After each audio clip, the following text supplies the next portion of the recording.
Hi guys, this is C Indresh Gandhi और मैं आज आपके लिए लेके आया हूँ एक बहुत ही बढ़िया खबर।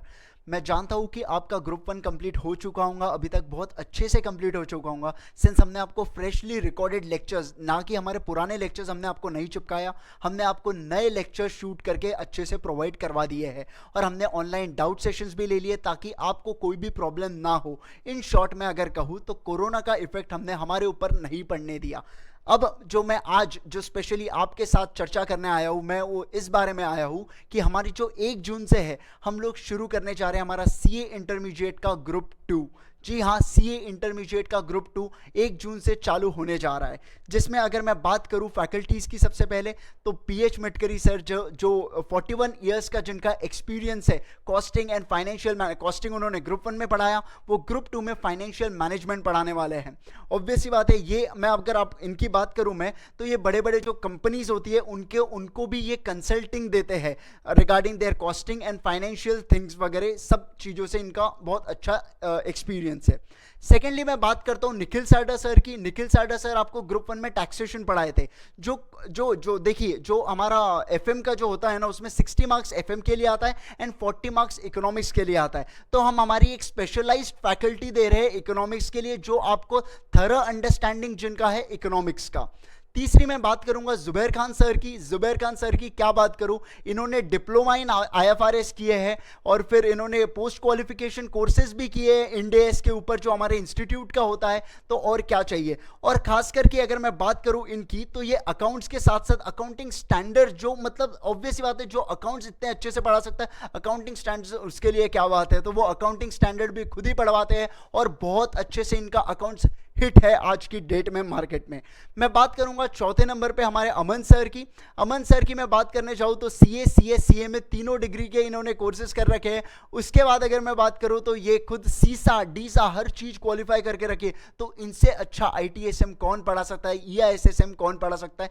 वर्ड्स अभी इस बार चेंज हो गए, सब्जेक्ट वही है और कुछ नहीं। और मैं आखिरी में मैं आता हूँ आपको ऑडिट पढ़ाने के लिए। एकदम मैं आपको बता दूं कि न्यू कोर्स का पेपर, जहां तक कि मैं यंगेस्ट क्वालिफाइड हूं अभी तक के टीम में, जितनी भी टीम है सब में youngest qualified even in Nagpur. और मैं जानता हूं कि किस प्रकार से न्यू कोर्स में क्वेश्चंस पूछे जाते हैं, किस प्रकार से एमसीक्यू पूछे जाते हैं। ये एमसीक्यू अगर मार्केट में तो बहुत सारी बुक्स अवेलेबल है, लेकिन इंस्टीट्यूट किस प्रकार से खेलती है हमारे साथ ये केवल मैं ही जानता हूं। ठीक है। एक और बात, हमारे सब फैकल्टीज के YouTube पे डेमो लेक्चर्स अवेलेबल है, जो कि आप देख सकते हो कैप्स एकेडमी के इस पे जाके आप सर्च करोगे कैप्स एकेडमी, तो आपको पूरी प्लेलिस्ट मिल जाएंगी एप्लीकेबल फॉर सीए इंटर।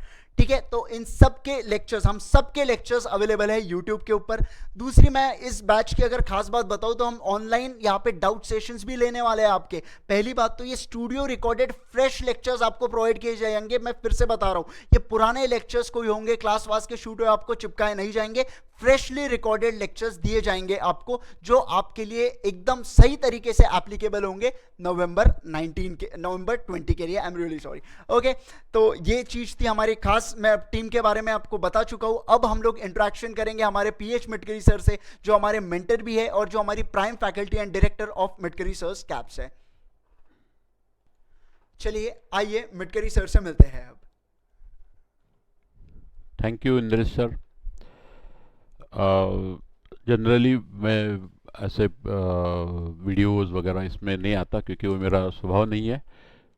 मेरा तो ऐसा है कि सिंसियरली सब कुछ पढ़ाना है और एकदम ईमानदारी से सब चीज़ें पढ़ के अपने पास कुछ भी नहीं रखते हुए स्टूडेंट को ज़्यादा से ज़्यादा बेनिफिट हो, उन्होंने जो they should get the value for the money, इसलिए मैं कभी भी काम करता हूँ। बट आजकल जो मार्केट में कंपटीशन की वजह से जो जो हलचल मच रही है, जो सच्ची झूठी अफवाहें फैलाई जाती है, उसकी वजह से मुझे आना पड़ा।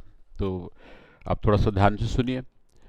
जैसे मैं जब से सी इंटरमीडिएट में फाइनेंशियल मैनेजमेंट इंट्रोड्यूस हुआ, तब से सी इंटरमीडिएट यानी आईपीसीसी इंटरमीडिएट लेवल में जब से शुरू हुआ है, मे बी 99 और समथिंग लाइक दैट, तब से पढ़ा रहा हूँ। उसके बाद मुझे कभी सोशल गैदरिंग्स में या इंस्टीट्यूट के कॉन्फ्रेंसेस में वगैरह जब मेरे पास स्टूडेंट्स मिलते हैं जो जो कि अभी बड़े बड़े पोस्ट पे है, फाइनेंस देख रहे हैं, कोई खुद प्रैक्टिस में है, फाइनेंशियल प्रोजेक्ट मैनेजमेंट वगैरह करते हैं, वो सब मुझे बताते हैं कि सर आपने जो फंडामेंटल्स हमें बताए हैं फाइनेंशियल मैनेजमेंट में, कॉस्टिंग में, उसका हमें डे टू डे लाइफ में इतना ज़्यादा उपयोग होता है, और आपके जो एग्जाम्पल्स रहते हैं वो इतने अभी भी याद आते हैं, ऐसा वो खुद अपने आप बोलते हैं। आपको चाहिए तो आप मुझे, मेरे जो पास स्टूडेंट्स हैं उनसे किसी भी पूछ लीजिए, तो वो आपको मैं जो बता रहा हूँ उसके बारे में वाउच करेंगे। This is as against the students who study only what is given in material.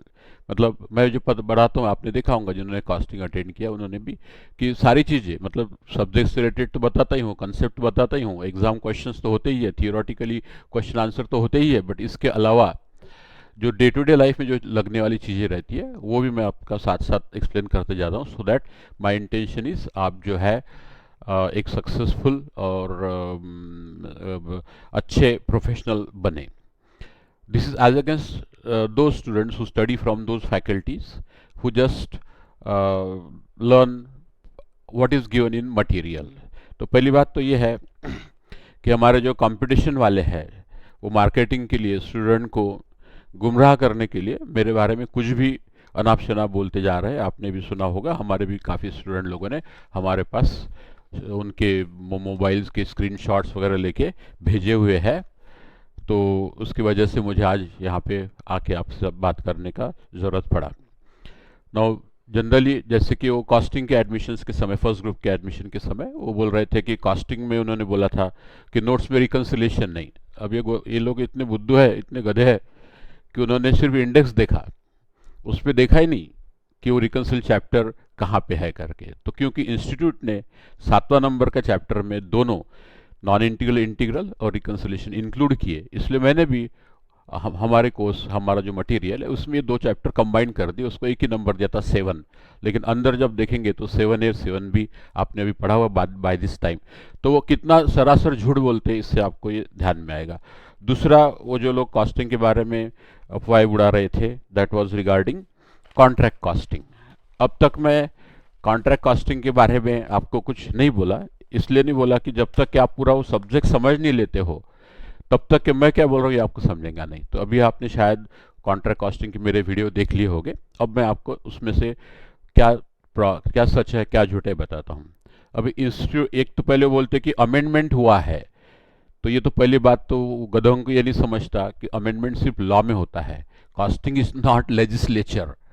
तो इसलिए कॉस्टिंग बोलो, जैसे फिजिक्स है तो उसमें न्यूटन्स लॉ में कोई बदल नहीं होते, कोई अमेंडमेंट नहीं होते, वैसे कॉस्टिंग में अमेंडमेंट नहीं होते। हुआ यूँ है कि नया जब मटेरियल बना इंस्टीट्यूट ने कोर्स बदलने के बाद, तो उसमें जो चैप्टर अपना कॉन्ट्रैक्ट कॉस्टिंग है उसमें उन्होंने सिर्फ नोशनल प्रॉफिट तक ही निकाला और आगे को कुछ बताया नहीं है। अब ये बात इंस्टीट्यूट की एक्चुअली एक शॉर्ट कमिंग है कि भाई एक पूरा चैप्टर रखना चाहिए ना, जैसे कि नोशनल प्रॉफिट तक लिया। अब नोशनल प्रॉफिट जो है वो क्या होता है ये आपको अभी समझ गया होगा कि कॉन्ट्रैक्ट कॉस्टिंग, पहले नाम है उसका कॉन्ट्रैक्ट कॉस्टिंग, तो it is a contract for several years. जैसे जो बड़े बड़े काम जो रहते हैं कम से कम 2 3 4 5 साल 7 साल के लिए, और भी ज़्यादा भी चल सकते हैं। तो मान लो एक एग्जाम्पल के लिए 5 साल का एक कॉन्ट्रैक्ट है, अब उसमें हमारा एस्टिमेटेड टोटल प्रॉफिट मान लो 5 लाख का है और 1 साल हुआ। अब पहले साल में मान लो आपको 3 लाख प्रॉफिट हुआ, अब 5 साल में 5 लाख होने वाला है लेकिन पहले साल 3 लाख हुआ। ऐसा हो सकता है, ये मैंने आपके पढ़ाने के समय बताया था कि जो शुरुआत के काम रहते हैं जैसे स्लैब डालना है और पिलर्स है, तो मेजर काम रहते हैं उसमें ज़्यादा प्रॉफिट होता है।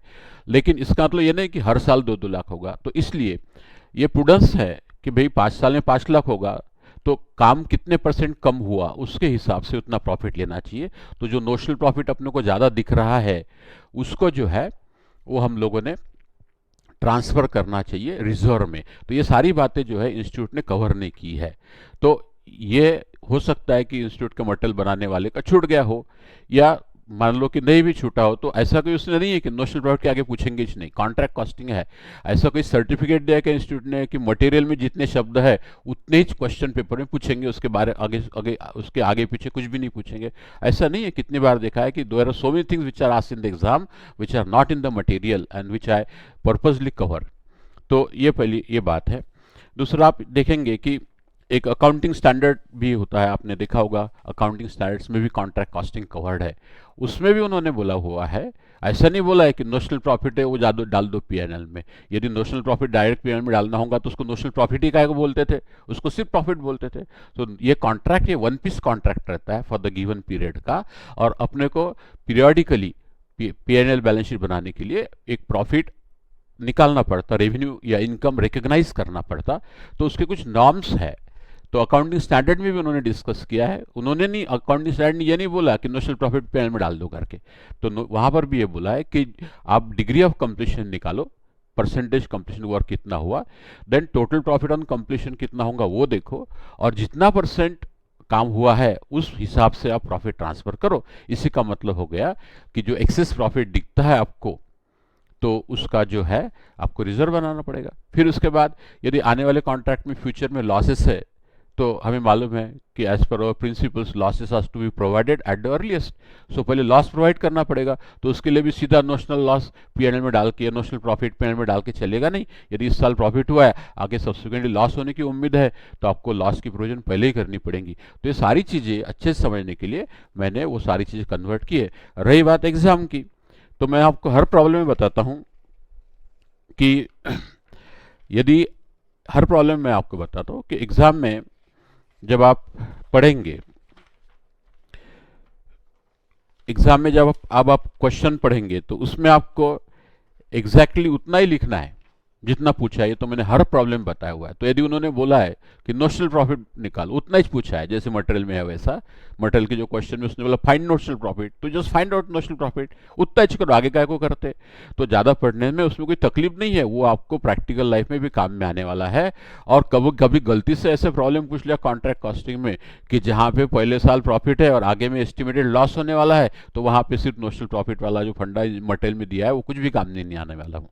तो इसलिए तो ये सब लोगों ने क्या अपना मचा दिया मार्केटिंग के लिए कि अरे नहीं उनके नोट्स पुराने हैं, अरे उसको वो तो 1/3 2/3 का तो है, हट गया यानी कोई अमेंडमेंट है क्या है, तो उनको बोलना नोटिफिकेशन बताओ इंस्टीट्यूट का कौन सा है, तो सर्कुलर दे शुड प्रोवाइड। मैं तो आपको क्लास में भी बोला था कि उनको लेके आओ मेरे सामने और सामने सामने बात करा लेते करके, हिम्मत नहीं है ना आने के सामने की, ऐसे मार्केटिंग करते हैं। तो ऐसे है। तो इन शॉर्ट में मैंने आपको ज़्यादा ही पढ़ाया है, तो आपको समझना चाहिए कि उनको जो है उनकी पॉलिसी कैसे भी करके स्टूडेंट को गुमराह करके खुद की तरफ खींचना है, इसलिए कुछ भी बोलते रहते हैं।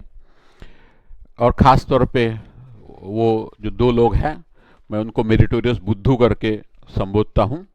तो ये लोगों का ये काम ही वो है, अपने सब्जेक्ट में ध्यान देते नहीं है, अपने सब्जेक्ट के कितनी कंप्लेंट्स आ रही है, अपने सब्जेक्ट में स्टूडेंट कितने बेचारे तरस रहे हैं, ये सब ध्यान नहीं दे रहे हैं। और अपन क्या कर सकते या अपन कैसे इंप्रूव कर सकते, उसके बजाय दूसरा कैसा बेकार है। ये हमने कभी आपको ये बोला क्या कि उसके मटेरियल में ये नहीं, इसके मटेरियल में वो नहीं है। भाई मैं तो उसके मटेरियल देखता भी नहीं, क्या करना है मेरे को, मेरा अपने मटेरियल पे विश्वास है मेरे को। और नॉट ओनली दैट, कि आपको पता है कि हर साल, ये मेरी प्रैक्टिस है बहुत, फॉर सो मेनी ईयर्स मेरी प्रैक्टिस है कि जो एग्ज़ाम हो जाती है नवंबर मई में जैसा भी अटेम्प्ट रहता है, उसके बाद जो रनिंग बैच रहती है उसमें मैं पेपर लेके आता हूँ, क्वेश्चन पेपर जो पहले दिन हुआ वो, और उसमें का हर एक क्वेश्चन और हर एक थ्योरी मेरे मटेरियल में उसके जैसी कहाँ पे है ये मैं मार्क कर देता हूँ। ये आप पिछले स्टूडेंट्स को ही पूछिए, तो उनका ये कहना कि मिड के सर के मटेरियल में ये नहीं वो नहीं, ये सब फालतू है। ये वो यहाँ तक बताते हैं कि वो क्लास ज्वाइन करेंगे तो ये सुसाइडल है करके यहाँ तक के बताते हैं। तो ये अब ये नहीं, ये भगवान भी बन गए कि लोग सुसाइड करने का है वगैरह वगैरह, ये भी वो डिसाइड करने वाले हैं।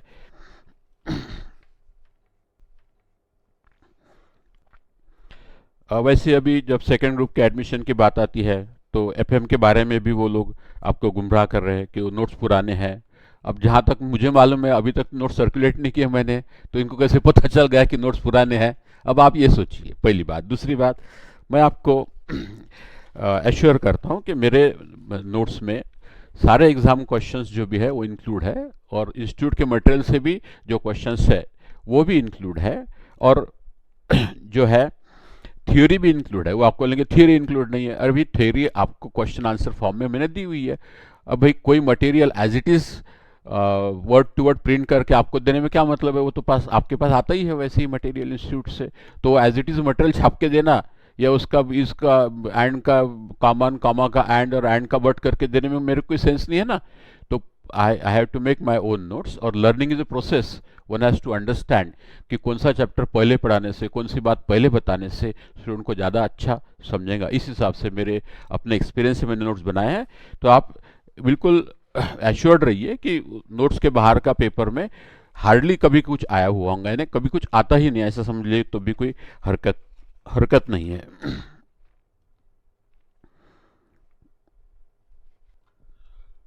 ये जो भी फैक्ट्स मैंने बताया है, ये आप हमारे जो पास बैचेस के स्टूडेंट्स हैं जो ऑलरेडी एग्जाम में अपियर हुए, उनको पूछ लीजिए आप, ठीक है। और then only you believe, otherwise कोई बिलीव करने की जरूरत नहीं। मैं तो मेरे बारे में अच्छा बोलूंगा ही, but you should go to our past students and ask. दूसरा ऐसा है कि हमारे सभी फैकल्टीज जो है उनके रिस्पेक्टिव फैकल्टी से हर चीज़ में वन अप है। जैसे टीचिंग में they are one up, notes में they are one up, video quality में they are one up, communication skills में दे आर वन अप, और जो one to one difficulty solvings हमारे फैकल्टीज करते हैं including me with the students, ये शायद ही कोई ना हमारे सेंट्रल इंडिया में कोई करता होगा। हमारे ग्रुप में जो अभी ग्रुप 1 का कोर्स ऑलमोस्ट कंप्लीट होते आ रहा है, उसमें से एक भी स्टूडेंट डिससेटिस्फाइड नहीं है, उनको भी आप पूछ सकते हो हर चीज़ के बारे में। इसलिए ये जो मेरिटोरियस बुद्धू लोग हैं, बौखलाए हुए हैं और खुद के सब्जेक्ट के बारे में क्वालिटी इंप्रूव करने के बजाय हमारे को कैसा नीचा दिखाना, हमारे स्टूडेंट्स कैसे खींचना, इसमें पड़े हुए हैं। हमारी फैकल्टीज़ जो 11-12 सीए फाउंडेशन में पढ़ाते उनके बारे में उस समय के एडमिशन के समय बोलते थे कि प्रोफेशनली क्वालिफाइड नहीं है, प्रोफेशनली क्वालिफाइड नहीं। लेकिन हमारे यहाँ पे जो फैकल्टीज 11-12 फाउंडेशन में पढ़ाते वो सीए फाइनल में है, सीए फाइनल है, मतलब इंटरमीडिएट पास है, सीए फाइनल के अकाउंट्स भी पास है। मतलब as far as when they teach accounts, as far as accounts is concerned, they have full knowledge of accountancy up to including CA final. लेकिन अब देखिए कि अभी उनके यहाँ पर इंटरमीडिएट पढ़ाने के लिए सीए फाउंडेशन, सीए एंट्रेंस बोलते थे तब के ज़माने में, तो सीए एंट्रेंस फेल फैकल्टी रखा हुआ है। अब आपको बोलेंगे नागपुर यूनिवर्सिटी से पीएचडी है, अरे भाई नागपुर यूनिवर्सिटी की पीएचडी वो भी कॉमर्स फैकल्टी में की, पर्टिकुलरली कॉमर्स फैकल्टी की पर्टिकुलरली, ये जो है सीए इंटर फाउंडेशन से भी कंपेरेबल नहीं है। ये उन्हीं के रिजल्ट से आपको समझ सकता है। और एक है कि जो मेरिटोरियस बुद्धू लोग आपको बताते रहते हैं, अभी नहीं बताते, जब फर्स्ट ग्रुप के समय और फाउंडेशन में बताते थे, फाउंडेशन के एडमिशन के समय, कि रैंक होल्डर से पढ़ना चाहिए, रैंक होल्डर से पढ़ना चाहिए। अब एक तो बात, सब कुछ उनके पास रैंक होल्डर नहीं, नंबर एक। नंबर टू, जो खुद रैंक होल्डर है, जो खुद रैंक होल्डर है, वो मेरे जैसे नॉन रैंक होल्डर से पढ़ के आए हुए हैं और रैंक मिले हैं उनको। तो ये कैसे कॉन्ट्राडिक्शन है, कैसी फैलेसी है, आप देखिए।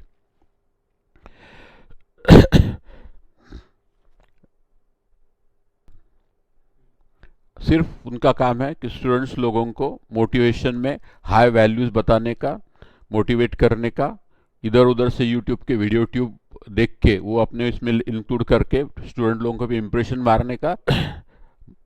अब इतना समझिए कि उनकी वैल्यूज, हिपोक्रेसी कैसी, हाई वैल्यूज मोटिवेशन देते कि खुद के वो जो बुद्धू लोग हैं, वो अपने खुद के सीनियर टीचर जिन्होंने उनका करियर बनाया, उनका उन्हें एहसास नहीं है, और उनके बारे में भी शॉर्ट टर्म गेन के लिए झूठ मूठ बरगलाते रहते हैं, और उसमें मुझे कोई फर्क नहीं पड़ता, स्टूडेंट लोगों का उसमें नुकसान होता है। तो ये आपने ध्यान देना चाहिए। और एक बात मैं आपको बताऊंगा कि कहीं भी एडमिशन करने के पहले, इवन हमारे यहाँ भी एडमिशन करने के पहले, आप जो है हमारे यूट्यूब पे जो वीडियोज़ है वो देखिए। क्लास शुरू होने के बाद भी 1 वीक तक का हम आपको फ्री डेमो देंगे। फर्स्ट ग्रुप में भी हमने दिया था, and I am very happy to share with you कि जो लोग हमारे पास पहले दिन वीडियो देखने के लिए आए थे, they continued and none of them has left the class. So we are very sure and confident about our quality of teaching and about our faculties and about everything. तो आप जहाँ भी ज्वाइन करना है वहाँ पे डेमो लिए बगैर मत ज्वाइन करें, नहीं तो आप फंस जाएंगे।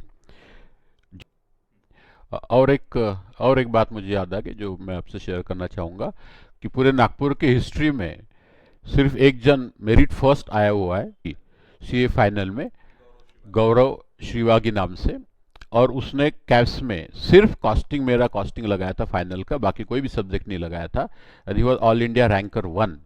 तो सिर्फ रैंकर करने से नहीं होता, आई डोंट से कि वी रैंकर में, मुझे तो रैंकर भी लाने हैं और मुझे जो एवरेज स्टूडेंट है उसको भी पास होने के लेवल के ऊपर लाने का है, ये भी आपको समझना चाहिए। तो मैं आपको सभी को ये हिदायत देता हूँ कि जो लोग मान लो आपको सैंपल वीडियो नहीं दे रहे हैं या देने को मना करते हैं या डेमो देने को मना करते हैं, तो आप 100% मान सकते हैं कि उनकी क्वालिटी गड़बड़ है। और उनके जो लेटेस्ट बैच के स्टूडेंट्स हैं उनसे भी आप पूछ सकते हैं कि how far they are satisfied with their teaching, with their quality of videos, audios and with their quality of communication. तो इतना बोल के मैं आपको बोलता हूँ कि you take well informed decision before admission. Thank you very much. Thank you for your forbearance.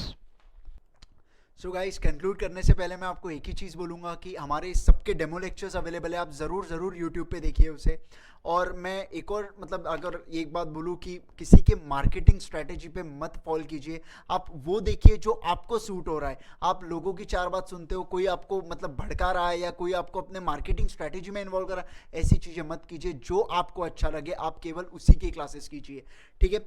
और बस यही है कि एक्सपीरियंसिंग इज बिलीविंग, तो मैं इसी पे बिलीव करता हूँ। तो आप भी ज़रूर देखिए लेक्चर्स और ज्वाइन कीजिए हमारे साथ ग्रुप 2।